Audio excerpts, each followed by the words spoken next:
नमस्कार दोस्तों।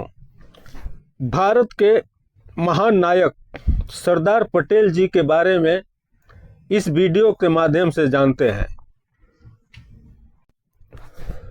सरदार वल्लभ भाई पटेल ऐसा महान व्यक्तित्व जिनकी दृढ़ता राष्ट्रनीति का मापदंड बन गया। उनकी कार्यशैली राजनीति को देशभिमुख होने की प्रेरणा देती है। उन्होंने स्वतंत्र भारत के बिखरे रियासतों को टूटने से बचाया। भारत के विभाजन से देश में व्याप्त पीड़ा और जनाक्रोश के बीच दृढ़ता से खड़े होकर देश की जनता में सुरक्षा का विश्वास जगाया। सरदार पटेल वास्तव में स्वतंत्र भारत के महान नायक थे।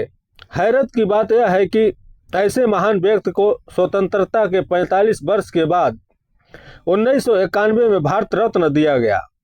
ऐसे में भारत के नए प्रधानमंत्री नरेंद्र मोदी सरदार पटेल की 182 फीट की मूर्ति, जो दुनिया की सबसे ऊंची होगी, का निर्माण करवा रहे हैं। बेहद हर्ष का विषय है। अंग्रेजों के अत्याचार से त्रस्त जनता ने स्वतंत्रता के लिए महान संघर्ष किया। सत्याग्रह, सशस्त्र क्रांति और आज़ाद हिंद सेना तीनों ही माध्यम से स्वतंत्र की ज्वाला प्रकट हुई। लोगों ने उसमें अपने तन, मन, धन और समय की आहुति दी। हजारों ने अपने जीवन को स्वतंत्रता की बलि देवी में अर्पित कर दिया। इस महान त्याग से प्राप्त स्वतंत्रता भारत के लिए ईश्वर प्राप्ति या मोक्ष की तरह था। परंतु इस स्वतंत्रता के आगमन के पूर्व ही अलगाववादी प्रवृत्ति ने देश को निहित स्वार्थ के लिए बांटने की साजिश शुरू कर दी थी। और हुआ वही जिसका डर था। 14 अगस्त 1947 को भारत का बंटवारा हो गया। भारत और पाकिस्तान ऐसे दो देश बन गए। यह विभाजन भारत की स्वतंत्रता के लिए प्राण प्रण से लड़ रहे करोड़ों भारतीय जनता के दिलो दिमाग को झकझोर कर रख दिया। ऐसे प्रतीत हुआ जैसे अपना ही एक अंग कट कर गिर गया। बंटवारे से प्राप्त पाकिस्तान की भूमि में रहे लाखों हिंदू और सिखों की हत्याएं पाकिस्तान में की जाने लगी। इससे व्याप्त आक्रोश ने भारत में सांप्रदायिक उन्माद को जन्म दिया। इस हिंसा के दौर में सरदार पटेल ने दृढ़ता का परिचय दिया। उन्होंने कानून व्यवस्था को सुदृढ़ ही नहीं किया, वरन हिंसक घटनाओं को रोकने के लिए जन प्रबोधन भी किया। सरदार पटेल ने यह कहकर लोगों को शांत किया कि शत्रु को लोहा भले ही गर्म हो जाए, पर हथौड़ा तो ठंडा रहकर ही काम दे सकता है। उन्होंने बंटवारे और सांप्रदायिक हिंसा से देश में उपजे उन्माद के बीच भारतीय जनमानस में एकता की शक्ति के महत्व का स्मरण करवाया और कहा, एकता के बिना जनशक्ति शक्ति नहीं है जब तक उसे ठीक ढंग से सामंजस्य में न लाया जाए और एकजुट न किया जाए, और तब यह अत्याधुनिक शक्ति बन जाती है। उन्होंने लोगों को संयमित करने के लिए कहा, बोलने में मर्यादा मत छोड़ना, गालियां देना तो कायरों का काम है। उन्होंने लोगों में ढांढस बढ़ाया कि जीवन की डोर तो ईश्वर के हाथ में है, इसलिए चिंता की कोई बात नहीं हो सकती। स्वतंत्र भारत में उस समय लगभग 600 रियासतें थीं। सरदार पटेल ने कई शासकों से मुलाकात कर उनसे चर्चा की।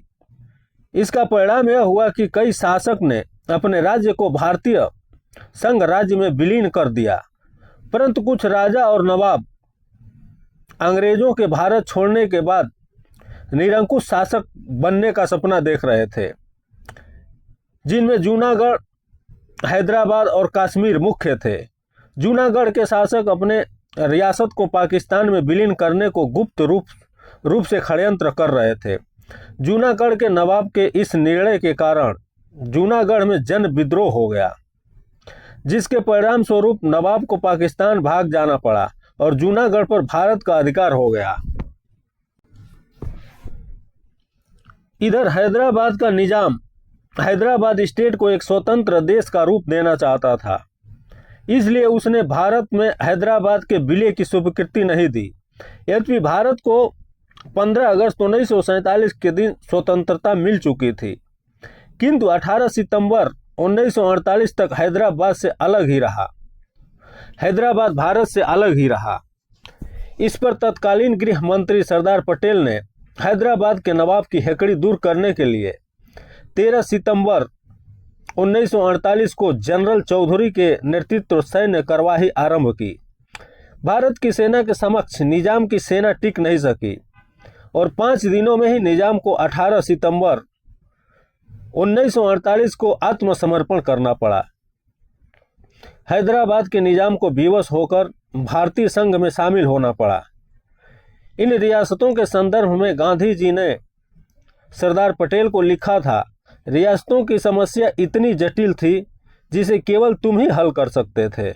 निसंदेह लौह पुरुष सरदार पटेल की दृढ़ कार्यवाही से ही यह संभव हो सका।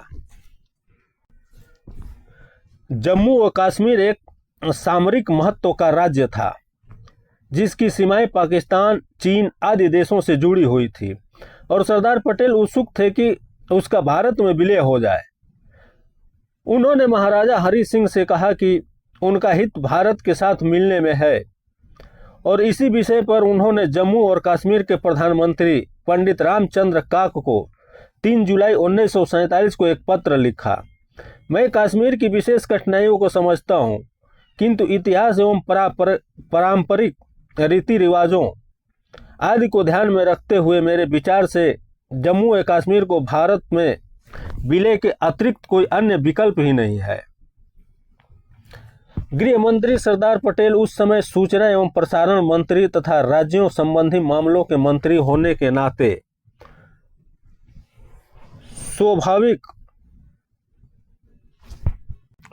स्वाभाविक रूप से जम्मू व कश्मीर मामले भी देखते थे, किंतु बाद में जम्मू व कश्मीर संबंधी मामले प्रधानमंत्री जवाहरलाल नेहरू स्वयं देखने लगे।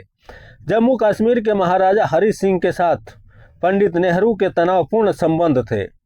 इस वजह से महाराजा के साथ बातचीत करने के लिए नेहरू और सरदार पटेल पर निर्भर रहना पड़ता था। 27 सितंबर 1947 को ज्ञात हुआ कि पंजाब के उत्तरी पश्चिम सीमा प्रांत के पाकिस्तानी कश्मीर में घुसपैठ की तैयारी कर रहे हैं। उनकी योजना अक्टूबर के अंत या नवंबर के आरंभ में युद्ध छेड़ने की है। बाद में समाचार यह भी मिला था कि पाकिस्तानी हमलावरों ने कुछ क्षेत्रों पर अधिकार कर लिया है और आगे बढ़ रहे हैं। इधर सरदार पटेल के आह्वान पर महाराजा हरि सिंह ने अपनी रियासत जम्मू कश्मीर को नई स्थापित हो रही संघीय लोकतांत्रिक संवैधानिक व्यवस्था का अंग बनाने के लिए 26 अक्टूबर 1947 को विलय पत्र पर हस्ताक्षर कर दिए थे। भारत सरकार ने जम्मू कश्मीर की सुरक्षा के संदर्भ में पंडित जवाहरलाल नेहरू, सरदार वल्लभ भाई पटेल के रक्षा मंत्री Sardar Baldev Singh, general Bucher commander in chief general Russell और आर्मी कमांडर के बीच बैठक हुई। बैठक में सैन्य संसाधनों की कमी और कठिनाइयों पर चर्चा हो रही थी। सभी चिंतित थे, पर सरदार पटेल गंभीरता से सारी बातें सुन रहे थे। पर दृढ़ता से प्रतीक सरदार पटेल ने कहा, जनरल, हर कीमत पर कश्मीर की रक्षा करनी होगी। आगे जो होगा देखा जाएगा। संसाधन है या नहीं, आपको यह तुरंत करना चाहिए। सरकार आपकी हर प्रकार की सहायता करेगी और यह अवश्य होना ही चाहिए। कैसे और किसी भी प्रकार करो, किंतु इसे करो। सरदार के इस निर्णय से सैन्य अधिकारियों को बल मिला और उन्होंने कश्मीर में आक्रमणकारी पाकिस्तानियों का मुंह तोड़ जवाब दिया। आज जो जम्मू कश्मीर का जितना भूभाग भारत के पास है, वह सरदार पटेल के त्वरित निर्णय, दृढ़ इच्छा शक्ति और विषय से विषम परिस्थितियों में भी निर्णय के कार्यान्वयन का ही परिणाम है। वास्तव में सरदार पटेल के आह्वान और संदेश में भारतीय समाज में बहुत विश्वास था। जनता मानती थी कि स्वतंत्र भारत के प्रथम गृह मंत्री सरदार पटेल उनकी सुरक्षा, सुविधा और उत्थान के मुख्य आधार हैं। यही कारण है कि सरदार पटेल को लौह पुरुष कहने में लोग गौरवान्वित महसूस करते थे। पर आश्चर्य यह है कि भारतीय राजनीति के महान आदर्श और स्वतंत्र भारत के एकीकरण के सूत्रधार पटेल के कार्यों के ऐतिहासिक महत्व को स्कूली और विद्यालयीन शिक्षा में बहुत कम ही जगह मिली, जिसका परिणाम यह हुआ कि सरदार पटेल के कार्यों को गत 6 दशक से जनता ठीक से अवगत नहीं हो पाई।